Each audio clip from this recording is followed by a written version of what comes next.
All right, baby. Leafs talk. JD Bunkis, Sam McKee. Brother, last time the Leafs played Dubas, you said you weren't thinking about it much. And then Dubas didn't do media, and you got sour. You got Oh, man. you got hot I, under the I collar. think I think the big difference for me, and I said it to you in text tonight, is that it was in Yeah. Toronto. And I Yeah. think the last time this happened was a really weird scheduling thing, coming off the Mhm. Sweden trip, playing that 2 o'clock game in Chicago, second half of a back-to-back, not having enough time to tee it up. I don't know, just for whatever reason, the way the schedule hit last time just felt different to me. But that's But it, right? Is tonight felt like a big win for the Toronto Maple Leafs. yeah, and they ran it up. They Yeah. ran up the score. The Penguins looked terrible outside of some Sidney Crosby moments, and they just kept showing Dubas in the press box. And I gotta tell you, every time they flashed to it, I'd be lying to everybody listening, everybody watching. If I didn't, I loved it. I loved every minute of this. Tonight was a cathartic event. Everybody, I felt great at the end of it. It was a really, really enjoyable showing by the Toronto Maple Leafs. Brother, it was great. It was Yes. phenomenal. If you don't love every minute of it, I think that it shows where your allegiances lie with Kyle Dubas. Just be like a LeBron fan who travels team to team with wherever LeBron goes. Like, I get it. It's fine to do that. But that was awesome. And credit to Yeah. the Leafs, dude, because we've criticized this team many a time for not showing up for some of these games or not starting on time, no attention to detail. And it's like, here they are, no Austin Matthews, no TJ Brody, their third string goaltender in net. And it's a Saturday night and the fans are hyped up for this game. And the Leafs came out and they just kicked ass start to finish. It was beautiful. Like attention to detail, good penalty killing, like good puck movement, just basically all night long. They battled for one another in front of the net. Like Benoit's mixing up with guys. Knies is dropping the mitts for a teammate. It was really just like, I can't find a single flaw for the Leafs tonight. This might end up going too long because I got to say nice things about pretty much every guy. Yeah, it's a tough one to criticize anything. I think you could, if you want to do criticizing, I know. you can look at the Penguins and Yeah. just Okay. criticize them, because that's a team. I don't think they're at a crossroads. I think they blew past the crossroads. Like, they are old. All their guys are looking pretty washed up other than Sid. Erik Karlsson is a disaster, and that was a huge risk made by Kyle Dubas.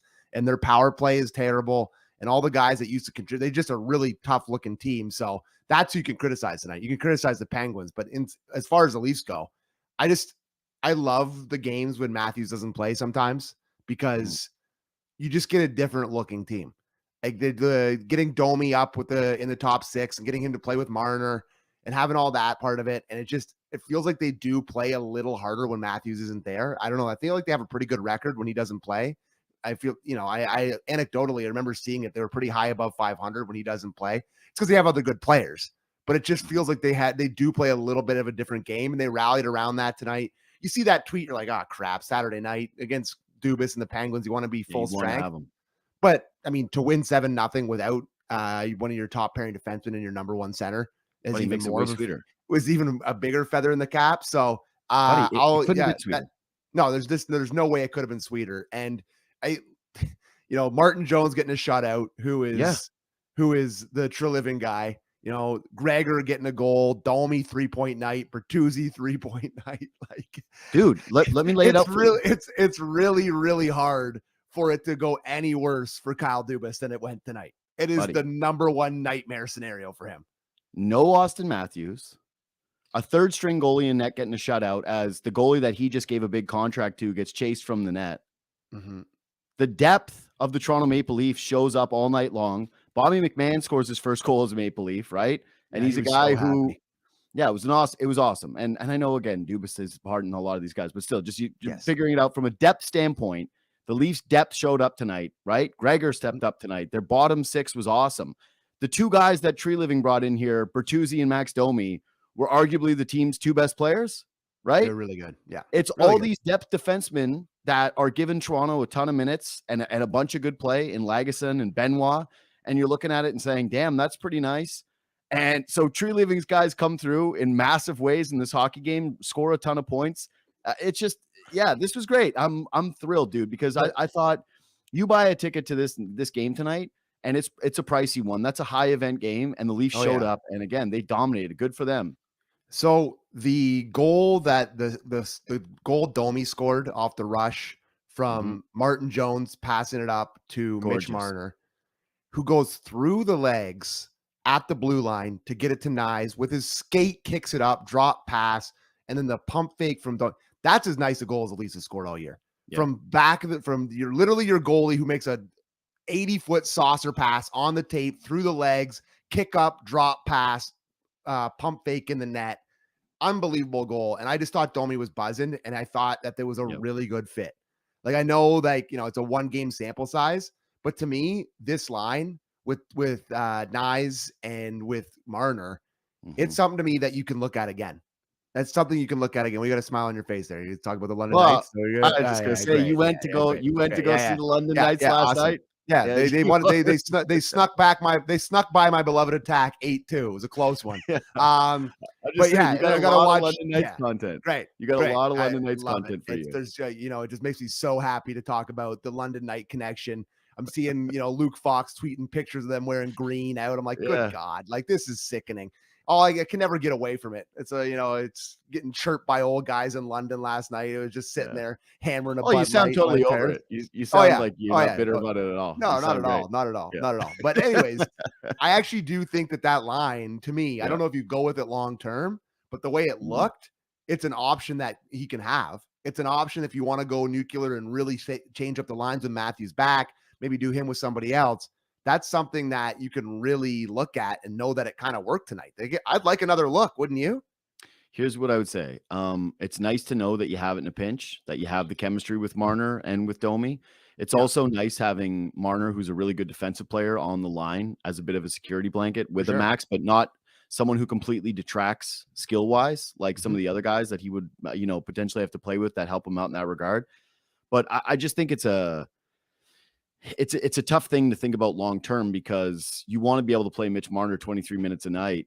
And I don't know how you're going to accomplish that on a line with Domi come playoff time. Like, again, if this is all about for the playoffs, I don't think that Max Domi, you want playing more than, 13, 14 minutes a night at the very most. Like, that's the top end of it. So I liked it. I agree with you. I actually thought that it was pretty sexy tonight. How could you not? I completely agree with you about that goal. That goal really reminded me of just soccer, like a keeper kicking it up to somebody, and then transition. Just like the quick little touch pass to the beautiful game. Stunning.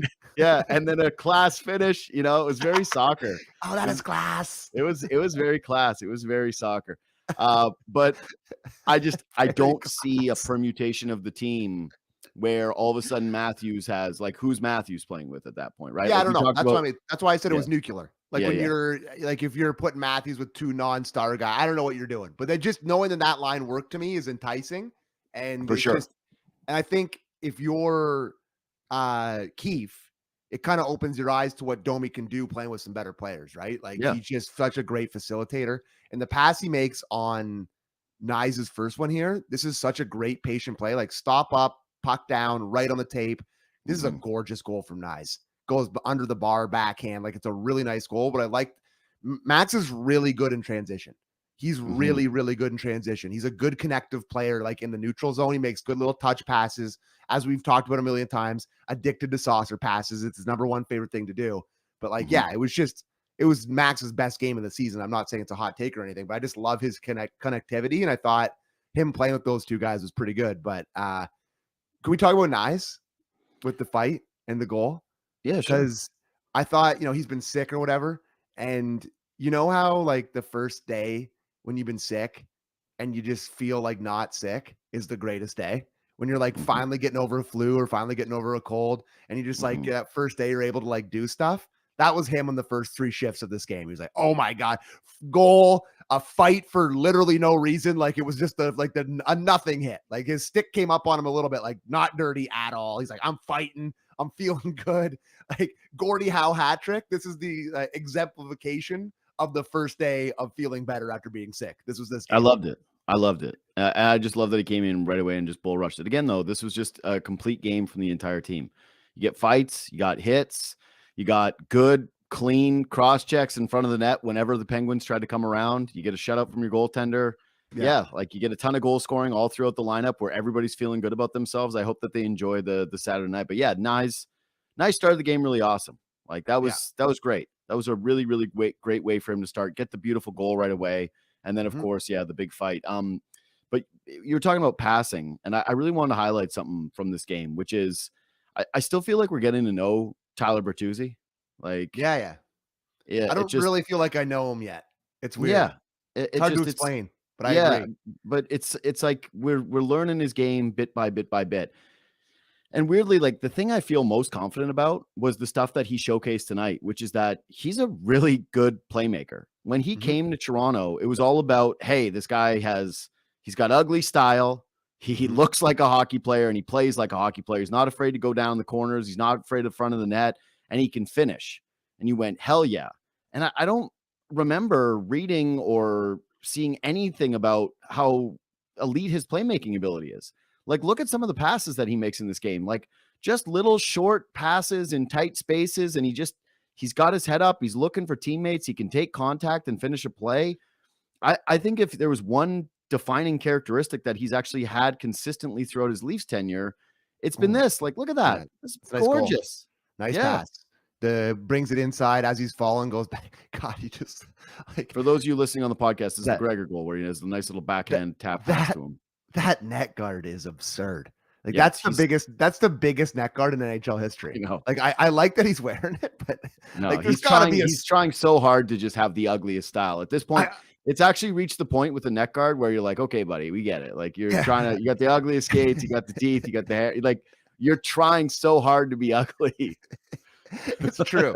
Like he must like cut his hair and shave, Yeah. and like he's just like a 10 out of 10. He's like a movie star with bad haircuts. He's like trying to Yeah. test the limits of how ugly he can be. I Maybe don't that's know. it. It's a test to see if a guy goes out on the town in Toronto and he's a Leafs player, is to pick up no matter what. Because He's he a probably case wears the study. neck guard to the bar.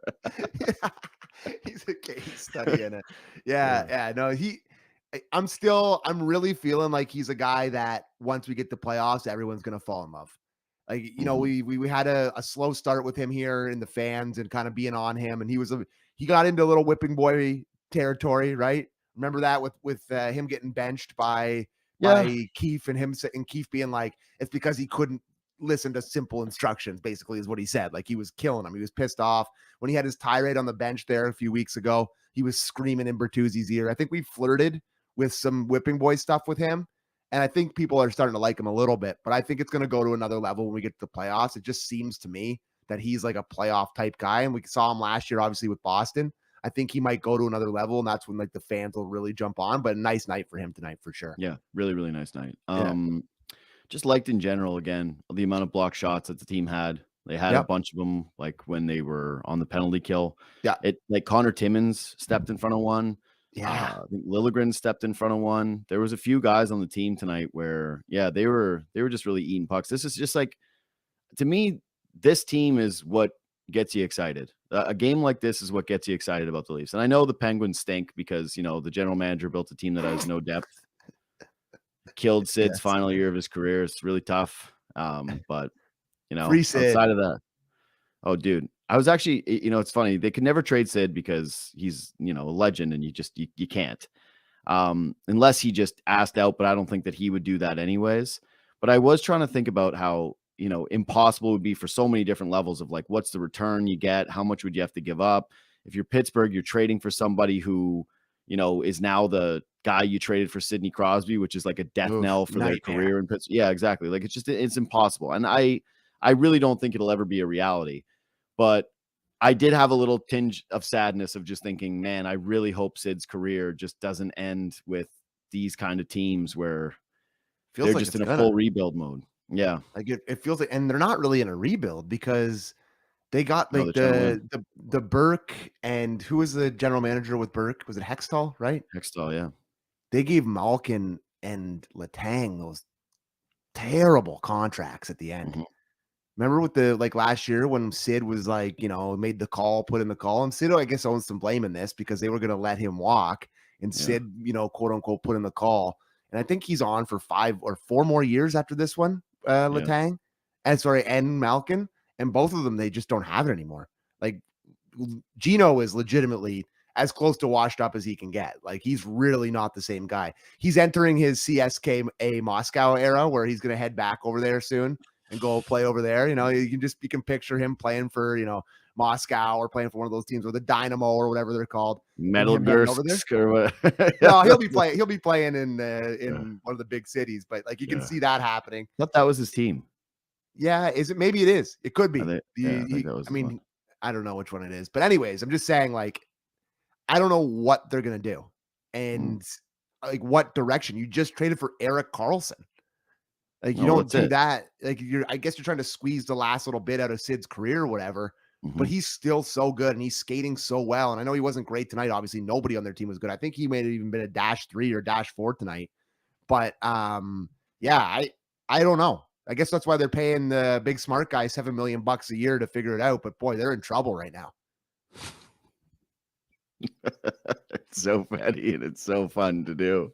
Well, it's true, just, man. I know it is. They paid him so much money. Yeah, I know. Like, and it's like, what, you know, yeah, I get it. Like, he's like perceived as one of the smart guys, but like he was a good enough general manager here. But like the way this guy's reputation precedes him, it's insane.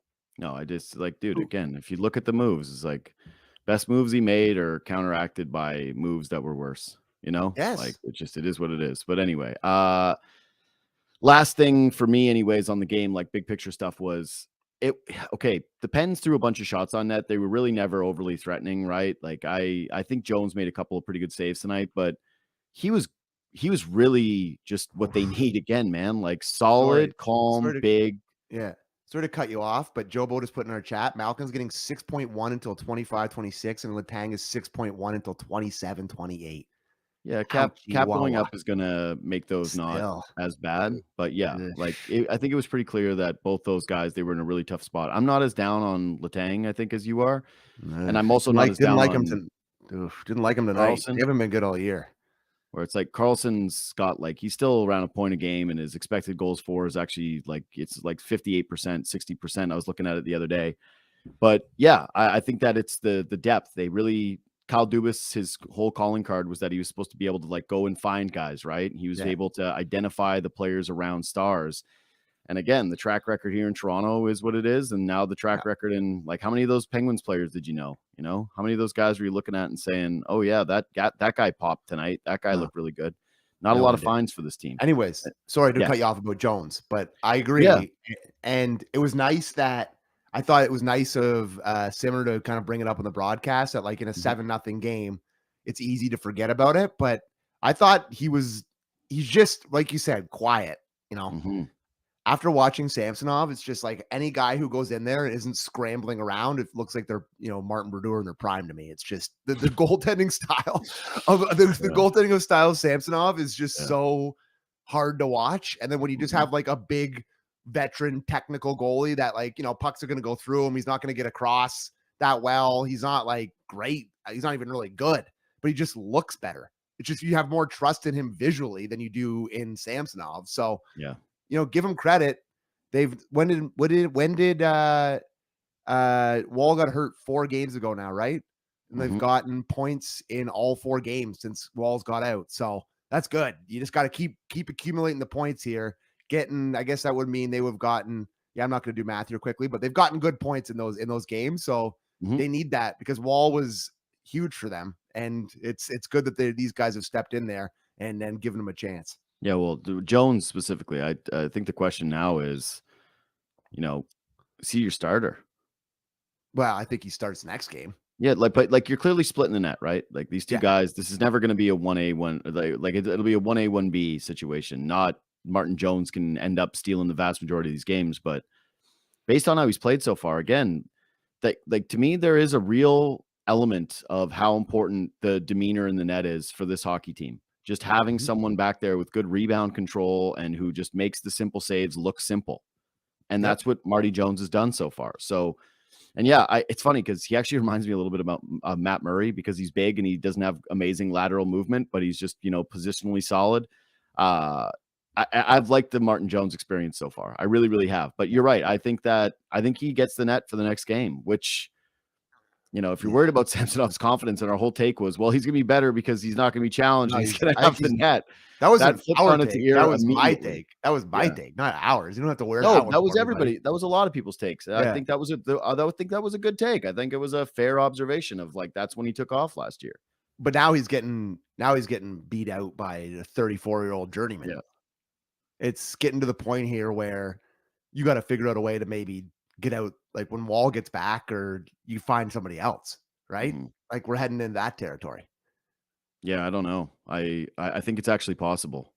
Like And I was thinking too, if you're another team and you're struggling in net right now and you didn't claim Marty Jones, like if he actually has a good run of play here, it's gonna look bad for some teams, especially ones that were bad in net. In a world where we're crediting Treliving, boy, does he ever look smart for taking him down to the woodshed for 1 year. Dude, it's with genius Samsonov. It's his best move. We can talk about Bertuzzi. We can talk about Lagesson, Domi, like all these things. It's like nothing compares to Treliving saying we're remaining flexible next year. We're not putting anybody on the books. And that includes the goaltender that could have, like by many people's standards, been given a good contract extension.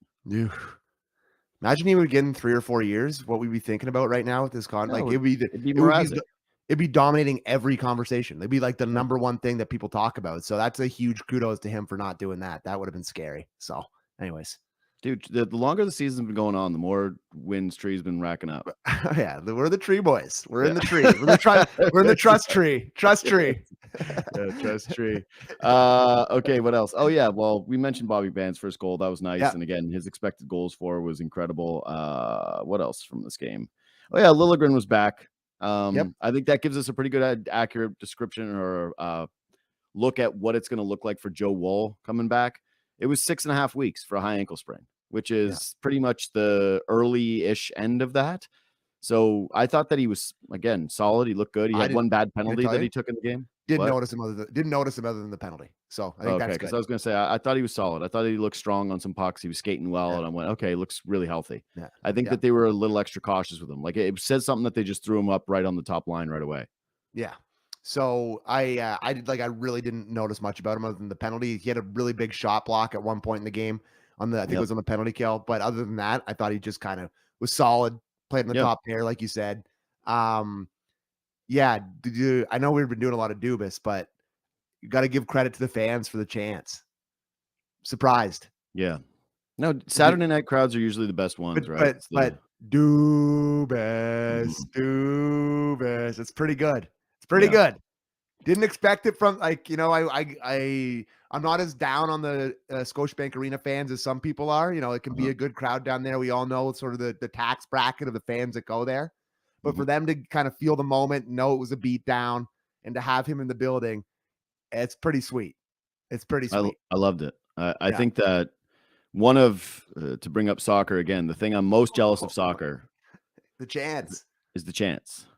And I was actually thinking about it, like what was it going to be like tonight with the Dubas reception, or were they going to do anything? Like, I thought about how they do Jumbotron stuff for former players. Yeah, I thought for sure they would have put something up. Yeah, I thought they were gonna. They didn't, right? Like, happy they didn't. Like, of course not. But I thought if they did do something, I wondered if fans were gonna boo, like what that reception was gonna be. I was gonna guess it was gonna be mixed. By the way, I really do feel this is a bit of a hotter take. I feel like Spezza torpedoed his Leafs for sure. No, this is not a hot take. Yeah, okay. Because when I see him with Dubas, I'm like, I'm back to Spezza with the Sens hating his guts. I was gonna say that next. Oh, okay. Like, really? Him sitting up there with Dubas, and like the way it played out at the end with Dubas, like him leaving and him quitting, like that was the Men in Black stick to me for his Leafs career. Like it was gone. I forgot that he threw a flying knee at somebody in Winnipeg and fought in a Columbus playoffs. He forgot. He was the heart and soul of the two only guy who series. Scored. Yeah, that's gone. It's gone. Just seeing him sit with Dubas, all I could think was, all right, so you loved Dubas more than the Leafs. Got it, buddy. I aware. I feel like those glasses are even thicker now. As a man wearing glasses, I could comment on another man's glasses here. I feel like those have gotten even darker. Yeah.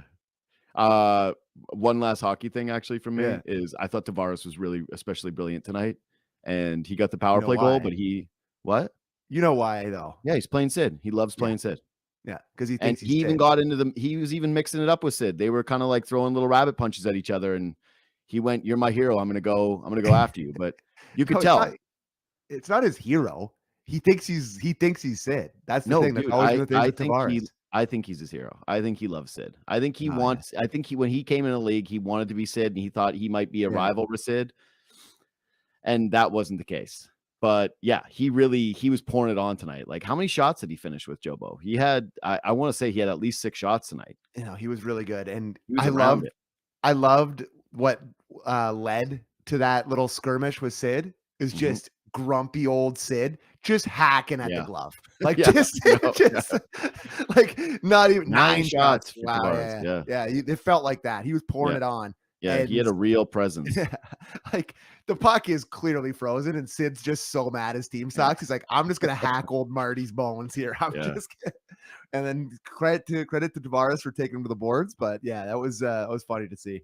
It's funny because like different sports, right? Hockey isn't basketball, but we hate how much LeBron bitches to the refs. And yet when Sid does it, I love it. Like when Sid is just hammering an official, I love it. I don't know why. I used to think Sid was a whiner when I was young in his career, but now I just think about it as he's just the ultimate competitor and cares so much and like doesn't let anything go. But it's really tough to watch Sid on this team because I think you and I are very much the same. Like we love the guy. We just love everything about his game. He's just, greatest player of our lifetimes that we've seen through his entire prime. Hate seeing he's got a lot left to give. That's what I mean. This isn't like he's the reason for this team being done. He's awesome, and the team around him is all done. It sucks. To me, the ultimate destination for him is Colorado. Like if it was ever not going to be the Penguins, it would be Colorado. Like go there, play with McKinnon, be like the second line center there. And I don't know. I mean, like the salary cap exists, so I don't know how they would work. But like if I close my eyes and picture him somewhere other than Pittsburgh, it would be Colorado for me. Would you trade Marner for him? Yes. I thought it was kind of... Somebody tweeted us today. Our boy Cam there, who's a regular tweeter, said, "Would you trade Nylander for him?" No. And I was like, obviously, you wouldn't. No, I love Nylander now. Wow. Dude, there's something too. This is like a tiny thing, but I find myself having such a crush on Willie now because he does things that are small that I'm just fawning over now. Like on the power play when he was playing the point on the 4-on-3, the puck almost goes out. He goes back to collect it, and he's just like taking his time. He's so cool smooth about it. He's just smooth. He's just like, there's no hurry, guys. Whatever.